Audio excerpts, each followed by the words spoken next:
樓板佈置，點擊樓板佈置菜單。本菜單用於樓板的自動生成、樓板錯層設置、板不同厚度的修改、板洞口佈置、懸挑板的佈置等等。首先點取生成樓板。程序將自動生成該層的所有樓板。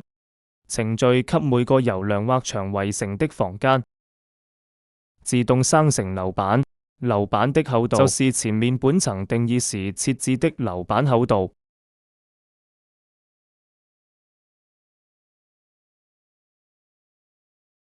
也可以進行樓板厚度修改，例如輸入120的樓板厚。局部房間可以直接點取，修改成120厚的樓板。全房間開洞，對某個房間開設和房間大小相同的洞口。點擊全房間洞的按鈕以後，將鼠標放在圖示某房間的樓板上。程序200亮色框線，表示執行全房間洞後的效果。點擊鼠標左鍵，對該房間進行全房間開洞。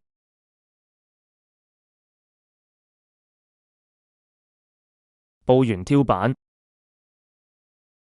點擊佈懸挑板命令，彈出懸挑板截面列表對話框，在對話框中點擊添加，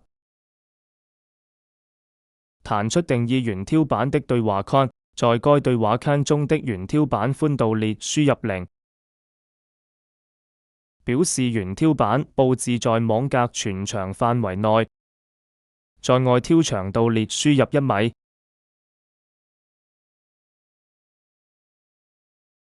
板厚欄輸入0，0表示懸挑板厚和其相鄰的樓板相同。點擊確定，點擊懸挑板列表中定義的0乘1米的懸挑板截面，將鼠標放置在量的網格線上。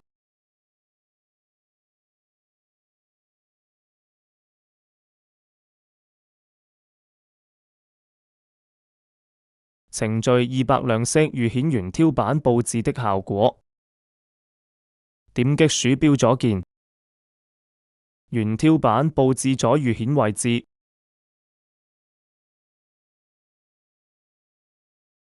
懸挑板佈置完後的效果。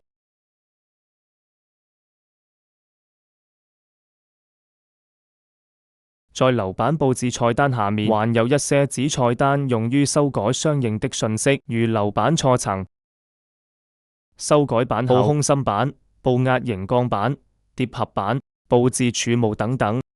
板洞佈置可以定義矩形和圓形的板洞。板洞是佈置在樓板上。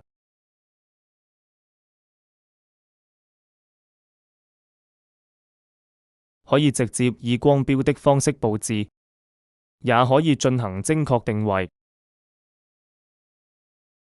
比如離房間左下角點、水平方向1米、垂直方向1米的距離的板洞。直接點擊房間，即可佈置相應位置的板洞。這就完成了樓板佈置。